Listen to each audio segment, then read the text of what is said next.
Hey everybody, and welcome back to the Ketodontist Podcast. This is your host, Dr. Matthew Standridge, and I want to be very upfront. The whole Ketodontist Podcast thing, it's probably going to be going through a rebranding here pretty soon. I'm going to just be straightforward, and this is going to be explicit, so if you have kids around, you might want to stop listening now, but I'm really sick and tired of the bullshit and this whole keto, paleo, carnivore, low carb health. There is so much zealotry going on that it absolutely drives me up the freaking wall. So much misinformation, so much infighting. It is ridiculous. I'm sick of it all. And to the point that I'm ashamed to even have keto anything in my moniker like that. For those of you who have followed my Instagram, know that I am no longer at Ketodontist on Instagram. I'm at Dr. Matthew Standridge because these last 14 months, there's always been snake oil salesmen. The fitness industry and the health industry has always been ripe for misinformation, for grandstanding, for all of this shit. But within the last 14 months, I think it has accelerated faster than I've ever seen it before. I think maybe part of that has to do with being locked down in quarantine, and so people were just like forced in homes. They're like, you know what? I'm going to be an influencer. I'm just going to make up bullshit and spew it out so that way I can create a cult following. It is ridiculous, and it's to the point that I've kind of disconnected myself. That's why I haven't done an episode for so long. I actually did an episode at the beginning of the year, but with some friends of mine. But unfortunately, it didn't. The recording messed up, and so I didn't release it. And then after that, I'm just like, well, the hell with it. Like I've really disconnected myself from the whole space. I do believe in a well-formulated ketogenic diet. I believe in a whole foods, nutrient-dense approach like a paleo diet. I do think that some people can benefit from a carnivore diet if they have a lot of autoimmune disorders and stuff like that and inflammatory issues. I think that they can benefit. I do. But at the same time, calories still matter. The whole freaking universe is made from energy, and that energy has to be transferred. Energy cannot be created nor destroyed. It simply changes forms, and calories are freaking energy.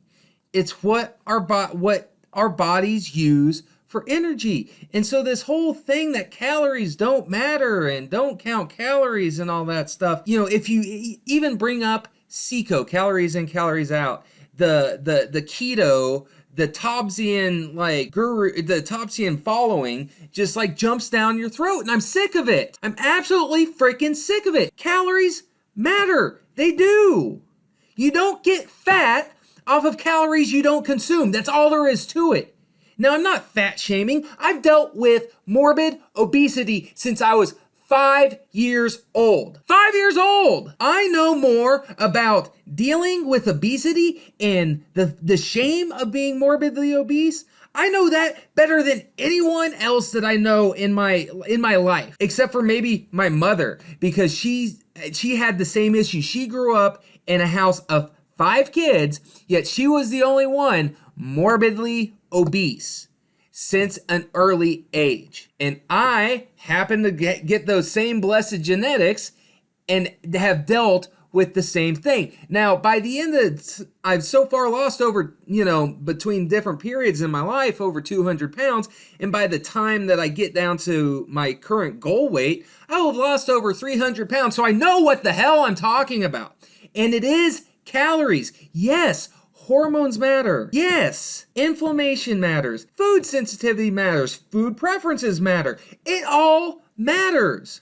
But if you have this camp that's it's completely calories in, calories out, if it fits your macros, and if you're failing on that, then you are failing as a person because it's all about calories. Calories are the driver. I do agree with that, but there's so much more to play. Then you have your other camp. You have it's not the calories, it's the hormones. Well, if your hormones are in check, it doesn't matter how many calories you consume because your hormones will regulate all of that. No. It doesn't work like that. I don't care if you are on the most nutrient-dense, organic, all this stuff, the perfect diet, whatever the hell that means. That's nebulous, and that's up to interpretation. But just consider if there was a perfect diet. If you consume 10,000 calories a day and you're sitting on the couch watching Netflix, it doesn't matter. You're going to gain body fat. You just are. See, here's the thing. There's so much nuance that goes into weight loss and fitness. There's physiological, there's biological, there's biochemical, there is psychological, there's sociological. I mean, there's so much stuff that goes into this. And we can't keep saying that it's just calories or it's just hormones. But I'm more pissed off at the it's just hormone side. Honestly, I am. I used to think that having high insulin was a big driver for obesity. I used to think that because I had such a powerful transformation going low carb that I finally found something that worked for me. When I was 15 years old, I weighed 340 pounds. Barely any muscle. It was all fat. I was a lineman in high school football because I was hard to move because I weighed so damn much. It wasn't because I was strong. It was because I was huge. But I wasn't fit. I wasn't strong. I grew up like that my entire life, and it wasn't until the whole Atkins resurgence came in, and I actually grabbed the book. I still have the book. I actually read the book cover from cover, and it transformed my life. I started dropping weight. I focused on whole foods. I felt full after meals. I never felt full when I was eating tons of carbs and just like the regular stuff that we grew up on. I never felt full. I finally felt full. I started losing weight. I started eating more protein, and I was hitting the gym for football. So I started packing on muscle. And all of a sudden, so in like a summer, I lose 60 pounds. In 3 months, I lose 60 pounds of body fat. I go back to school, and people that I've gone to school with for years who just haven't seen me over the last 3 months, they didn't know who the hell I was. All of a sudden, I can go shopping for new school year clothes, and I can buy normal clothes. I don't have to go to a big and tall store. So I had such a powerful transformation from low carb that I did think that it was the way to lose weight. I did think that if you had high insulin, that it was going to shunt burning body fat. I did believe that. For years, I believed that. But then, as I went to college, I went to dental school. I started understanding the scientific literature more. That started to chip away a little bit. Now, that was about the time also that Gary Taubes' Good Calories, Bad Calories came out, and it kind of had a resurgence about that whole insulin hypothesis of obesity thing. And I bought into that. I did, because it made sense, and he made some strong arguments. But then within the last few years, you have studies that have been done to help better control for these things. And that argument has fallen apart. Now, I am going to take a side note here and say that I still do believe for folks with hyperinsulinemia, with people that might be pre-diabetic or type 2 diabetic or type 1 diabetic, that there has been good track record for a low carb approach for these things. So I'm not saying a low carb or keto approach is worthless. I'm not. And we'll get into that here more in just a little bit. But what I am saying is that it's not the only way to lose weight. If you look at the studies done within the last 5 to 10 years, because they've started controlling for this, if you look at any study that equates calories and equates protein, but they just play with the levels of carbs and fat, they work. They both work. There's so much that goes into this. It's about food preferences and stuff, but there is no biological mechanism that says that you can only lose weight by going keto, or you can only lose weight by low carb. But now there's so many armchair experts out here that if you post anything that goes against their zealotry, they'll call you out on it. It's the freaking keto police. They are out there. They're waiting for you, and they will call you out. And I'm sick of it.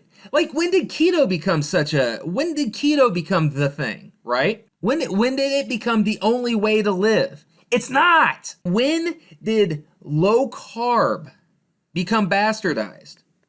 Why isn't low carb enough? Low carb is good enough, what I would say 70% of the population. Just get rid of the bullshit. Get rid of the added sugars. Get rid of the refined grains and the processed seed oils and all that crap. Just basically get rid of empty freaking calories and focus on low calorie, nutrient dense foods. Boom! That's it. That is it. That's what's going to get. That's the 20% of your effort that's going to get the 80% of the results. That's the Pareto principle there, right? If we focused on getting enough, I don't care what freaking dietary dogma you want to believe in. If you get enough protein and you focus on nutrient dense, whole foods, low calorie, high nutrition, you can be vegan, you can be paleo, you can be keto. I don't give a shit. If you focus on those things, you're going to see results. Guys, I've been silent for so long, and it's finally like the straw that broke the camel's back, right? There's so much misinformation out here that you're going to be seeing a different side of me, because I'm just pissed off. I am. People are being hurt with bad advice. They are. And now, more than ever, is that our metabolic health has, as a country, as a world, with everything that's gone on in the last 12 to 14 months, never has there been more of a time that we have to get better, make ourselves healthier. Sorry that I've kind of gotten worked up here, but I needed to say these things. Please hear me. If there is anyone you hear saying that they have the answer, considering how complicated the human metabolism is, there's still so many things that we don't even know. If you hear someone saying that they know the answer, they know how to fix your metabolism, they're full of shit. Don't listen to them. If they say that they have the answer and you need to take their special supplement, blah, blah, blah, they're a shyster. I'm not against supplements. I'm not against selling things. I don't have anything to sell, but I'm not against it if it's a good product. But at the same time, true nutrition and true lifestyle change shouldn't be beholden on a special pill or a special powder. So moving forward, expect a different message. Don't expect keto from me. I still think it's a valuable tool, and we're still going to dive into when I think it's appropriate and some benefits from it, and as new research comes out and all that stuff, because I do believe that there is benefit within context, within reason, and I don't think that a person needs to eat a ketogenic diet their entire life. Some people may enjoy that. I don't think it's what's needed for the masses. So my messaging is going to be changing, getting good information, practical information that is going to get results for people. Okay? I'm going to cut it short there. You can check me out on Instagram at Dr. Matthew Standridge. I'm still at Ketodontist over on Twitter. I just got back into that space. I'm going to have fun there because that place is a shit show. And then, of course, message me if you have questions or want clarification on stuff. But until then, I will see you next time. Take care. Goodbye.